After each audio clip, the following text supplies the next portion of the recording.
Hello guys, welcome back to BoreDraw, and today we're going to be talking about Burnley and how we think they're going to do in the upcoming Premier League season. Now Burnley are the first newly promoted side that we're covering.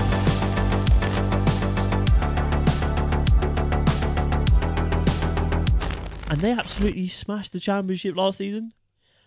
They played probably, if not the best. Yeah, there's people saying, were they the best ever Championship team?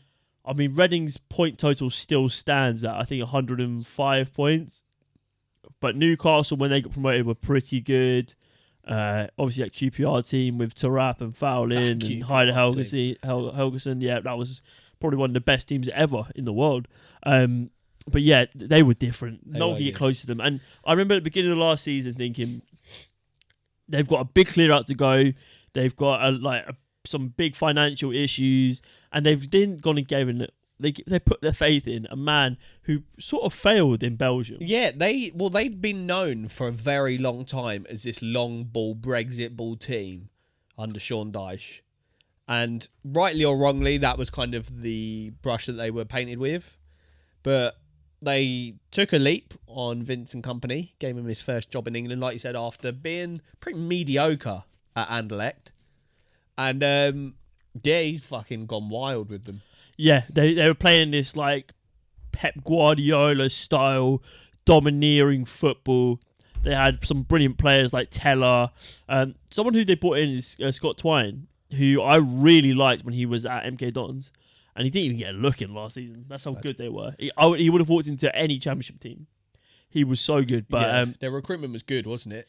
Yeah, they spent like a fairly decent amount of money. Yeah. But they lost like a lot of their big players. Tarkovsky went.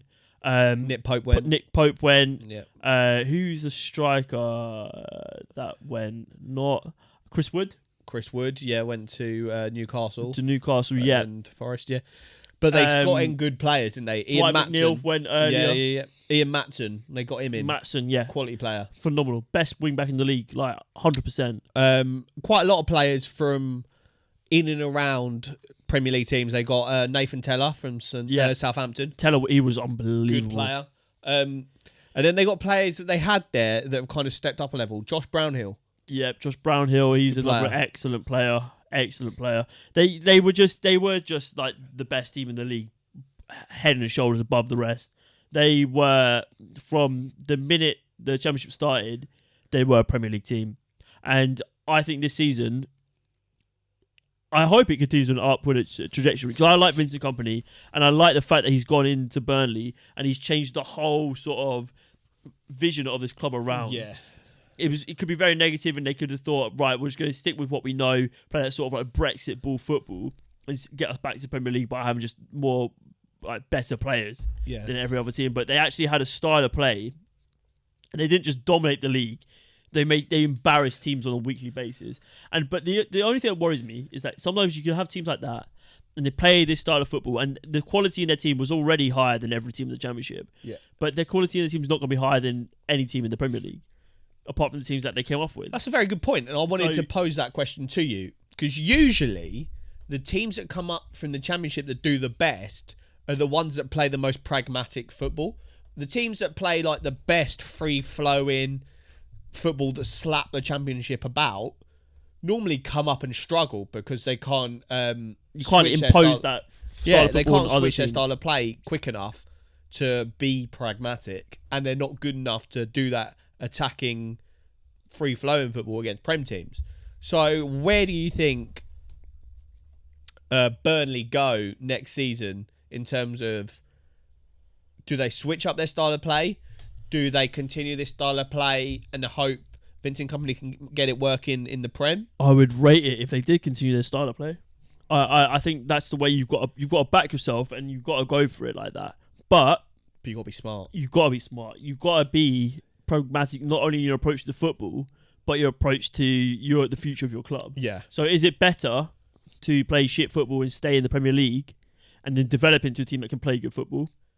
Or is it better to just go at it from the outset? I think Vincent Kompany's a smart man. I saw a couple of... He's got a big enough brain. His head's fucking massive. But I saw a couple of clips of him in the dressing room at Burnley. I think it was like after they lost 1-0. Might have been against you boys, to be fair. Did you beat them 1-0?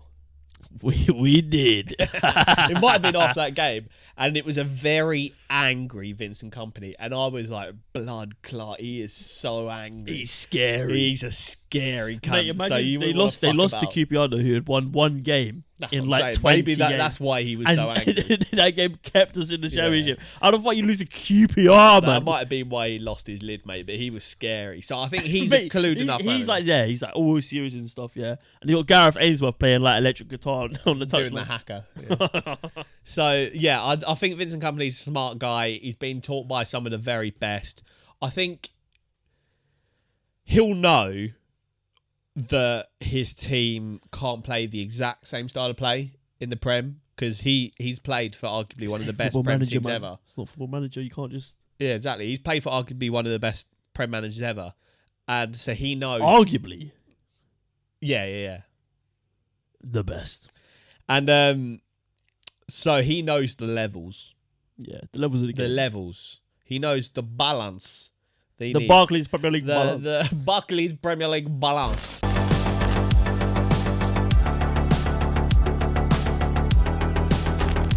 Yeah, they signed a centre-back from Germany. I don't know anything about him. But Michael Obafemi from Swansea, he's a very, very, very pacey boy. If he was on FIFA, he'd be in like everyone's silver team cards last season. Nice. He was like one of those guys. Really good, fast, attacking forward. Yeah. Maybe a bit raw. Yeah. In terms of he's not quite finessed his finishing ability or his positional play, but raw talent there, 100%, and very exciting, guys. You know who I'm excited about? The return of Winkles.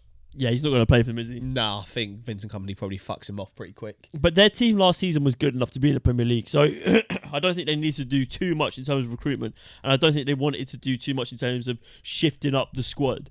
No. You see teams that, like Nottingham Forest, who take the complete opposite approach, and they reshift the squad, and it worked for them. But you see a lot of the time, teams like Bournemouth who came up and they sort of held on to the players that they had, and you improve in certain areas. I think that's what Burnley will try and do, but I don't think their finances are that strong at the minute. I think they're very limited to what they can do. Yeah.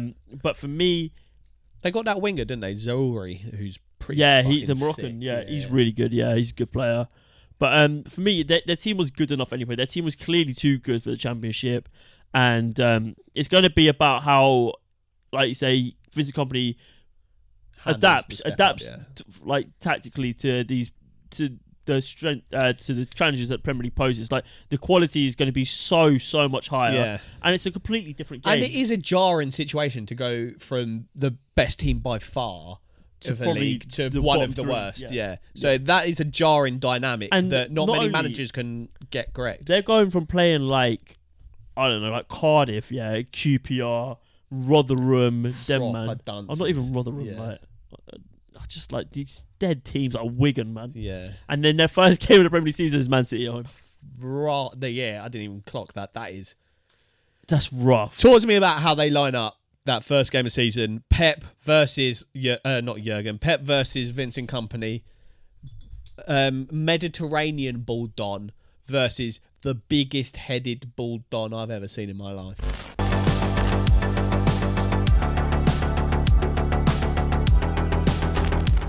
Yeah, it's going to be very similar to how they lined up last season.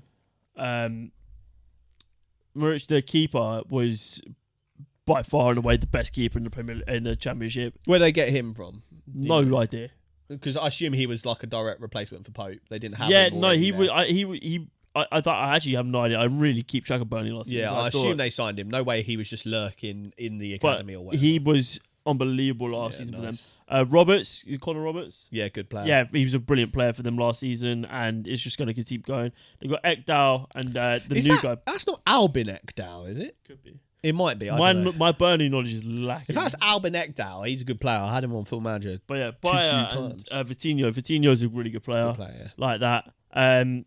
Jack Cork. Jack Cork is going to get 1 million yellow cards next season. Yep. So that's going to be a fun one to put in your builder bets. I'm going to start betting again. Josh Cullen as well. Very decent player. Yeah. Don't know how the step up's going to be. Is he young Don? Old Don? Don't know. Josh Cullen, mate. How old are you? But he was all right last season. He's all right now. The exciting bit for me is that Brownhill and Zoe sort of like link up. Yeah. Very excited about that. But this team is strong for me. It's solid, but it doesn't excite me. No. The midfield duo, Cork and Cullen. That gets ran around by the Prem. Just like, I don't know. It's just not it for me. Like, they need to do something, and you can do stuff with like a lower budget. Like we've just seen Luton, who we'll talk about in the lower, in the. Who had Taylor Harwood Bellis? Was it Burnley? Yeah, last season he was there. He's a good player. I know they're not going to get him back, but he's a good player. Just won the under-21 Euros. I think for me, similar to I can't remember who I said this for. Did I say this for Bournemouth? They need a couple of Prem proven players because in there they've actually got none. Arguably, maybe you give Jay Rodriguez, but even that, he's injured. Basically, you wouldn't even give Jay Rodriguez. There's no Prem level proven players. You need some players in there that have done the Prem, that aren't past their best. Because you could suggest like James Milner, but he's not going to come in that team and transform them. You need players that have done the Prem and also still good enough to contribute. And I think Oxlade-Chamberlain, that's a very good shout. Jesse Lingard is good enough to still contribute to Prem. Is his head still there? Fuck knows. Dele Alli just came out, saw his overlap with Gary Neville. Shout at him every time. It takes a lot to talk like that on camera. So maybe big shout out to him. I hope to see him revitalise his career. They need players that have done the Prem before, willing to prove himself and still young enough to contribute. And that's what I think Vincent Kompany needs to kind of. They will need the balance. We said this. Burnley need the Burnley balance. Barclays balance. Let us know down below, who should Burnley sign in order to keep themselves up and challenging in the Premier League next season? Where do you think they'll finish? Let us know down below. If you guys enjoyed this video and you want to see more content, we've got the rest of the Premier League teams coming up for you. Quick fire. 6 videos a week for the next couple of weeks until the season starts. So get involved. Make sure you hit that subscribe button so you don't miss any of it. Tell your mum, tell your dad, tell your nan, tell your friend. We're uploading, baby. Thank you for watching. It's been BoreDraw, and it's live.